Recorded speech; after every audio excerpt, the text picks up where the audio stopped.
ఈ ఉన్న 28 మందినే ఇప్పుడు ఇదే కంటిన్యూ అనుకుంటే ఒకవేళ ఈ ఫిగర్సే కనుక ఫైనల్ అనుకుంటే ఒకవేళ మనం మారొచ్చు, అది వేరే విషయం. కానీ ఇప్పుడున్న సిచ్యువేషన్ అడుగుతున్నాను నేను, అరవింద్ కేజ్రీవాల్ ఈ 28 మందిని కాపాడుకోగలడా వచ్చే 5 years? ఒకటి అస్సలు కాపాడుకోలేడు. ఓడిపోతే ఇదే కాదు, పంజాబ్ గవర్నమెంట్ కూడా పడిపోతుంది. పంజాబ్ అది అర్థమైపోతుంది, సీన్ అర్థమైపోతుంది, పడిపోతుంది. ఆయన ఇక్కడ ముఖ్యమంత్రిగా బీజేపీ వెరీ నెక్స్ట్ మినిట్ అక్కడ స్ట్రైక్స్ మొదలు పెట్టుద్ది. ఇంకా ఆ స్ట్రైక్స్ అని కాదు, ఇతను కూడా కొన్ని పొరపాట్లు చేసుకున్నాడు కదా ప్రవర్తన. ఆయన పర్సనాలిటీ ఈ హై హ్యాండెడ్నెస్ దెబ్బ కొట్టిందా? అది పవర్, ఆరోగెన్స్ ఆఫ్ పవర్, మాట్లాడకపోవటం, మనుషుల్ని ఒకే కుర్చీ వేసుకున్న గదిలో కూర్చోవటం, ఎమ్మెల్యేలకి టైం, ఇవన్నీ ఇంకా మనం చెప్పుకోవాలంటే ఎవరి గురించి ఆ టెండెన్సీ వచ్చేసిందట. టికెట్లు ఇవ్వకపోవటం, మనుషులు మాట్లాడకపోవటం, ఇవన్నీ ఎన్నో ఆ పర్సనాలిటీ, ఆయనకున్న వీక్నెసెస్ అన్ని బయటకు వచ్చేసినాయి. వెళ్ళిపోతారు. 28 ఉన్నారనుకోండి, వాళ్ళు ఇంటికి వెళ్తాం మానేస్తారు, ఒక 6 నెలల్లో గుడ్ బై అంటారు. పంజాబ్ గవర్నమెంట్ పడిపోతుంది. ఎలాగ అవుతుంది? అక్కడ ఉన్న 80 మంది ఎమ్మెల్యేలు 30 మంది 60 మంది వెళ్ళిపోతారు. ఫినిష్. ఆయన చేసుకున్నది కొత్త రాజకీయం తీసుకొచ్చాడు 2013, 14, 15లో కొత్త ఎమ్మెల్యేలు చేశాడు. కాంపౌండర్ని, ఆటో రిక్షా డ్రైవర్ని, ఆర్మీలో ఒక సిపాయిని, అలాంటి వాళ్ళని ఎమ్మెల్యేలు చేసి మంత్రులు చేసి పెంచి చక్కగా చేసిన వ్యక్తి. ఆయనే నాయకత్వం ఫెయిల్ అయిపోయాడు కదా, వాళ్ళందరినీ బలి చేసేది కదా, కొత్త రాజకీయం తీసుకొచ్చేది కదా. మనం ఎంతో మంది కొత్త పార్టీ స్టార్ట్ చేస్తారు మంచి అభిప్రాయంతో, ఎక్కడికి వెళ్ళవు, అక్కడే ఉంటాయి, ఇంటికడే ఉంటాయి, 1% పోవచ్చు. ఇతను తీసుకెళ్ళలేదు కదా, సో ఫెయిల్ అయ్యారు. అంటే ప్రొఫెషనల్స్ ని పాలిటిక్స్ లోకి తీసుకొచ్చాడు. ఆయన ఒక ప్రొఫెషనలే, ఒక ఎంప్లాయ్, ఒక ఆఫీసర్, ఇది కదా. అట్లాగే రకరకాల ప్రొఫెషన్స్ నుంచి తీసుకొచ్చాడు పాలిటిక్స్ లోకి. కానీ వాళ్ళని పొలిటికల్ ప్రొఫెషనల్స్ లాగా మార్చలేకపోయాడు. ఆయన మారలేదు, వాళ్ళని మార్చలేకపోయాడు.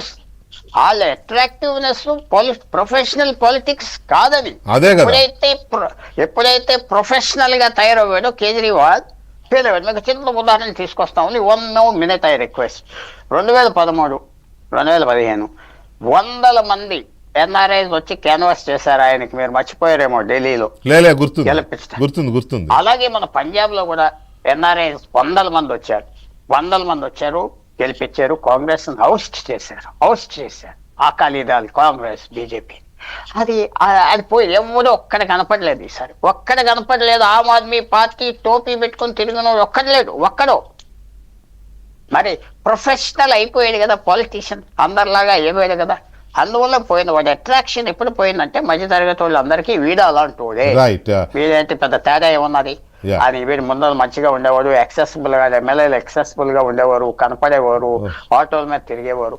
అది పోయింది. మీతో అక్కడే నేను డిసగ్రీ అవుతున్నా. ప్రొఫెషనల్ గా పొలిటీషియన్ లాగా ఆయన అవ్వటం, he has changed and damaged. అప్పుడు రిజల్ట్ బట్టి ఇంకా టైం ఉన్నది. నేను ఎప్పుడు లాస్ట్ మినిట్ వరకు ఆగుతాం కదా మనం, సర్ప్రైజెస్ ఎప్పుడైనా రావచ్చు. అంటే ఏమొచ్చినా కూడా 2-3 మారుతాయేమో కానీ ఈ ట్రెండింగ్ ఇంత ఇలాగే ఉంటుందేమో అనిపిస్తుంది. ఎనీవే, ఒక్క నిమిషం పుల్లారావు గారు. మహేష్ గారు, గుడ్ మార్నింగ్ అండి. Good morning sir.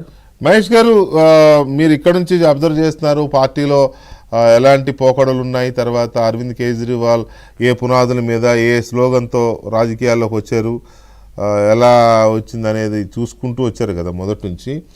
ఇది ఒక రకంగా చెప్పాలంటే బిటర్ అండ్ బ్యాడ్ ఎక్స్పీరియన్సే. ఒక రకంగా ఊహించనిదో మరి ఊహించే మొదటి నుంచి బీజేపీ మీద అలిగేషన్ చేశారు. మా ఎమ్మెల్యేలను లాగేసుకుంటున్నారు, మా అభ్యర్థుల్ని బేరం ఆడుతున్నారు, సిఈసిని ఇదేది ప్రలోభ పెట్టారు, తర్వాత ఈవీఎంలు రిగ్గింగ్ చేసి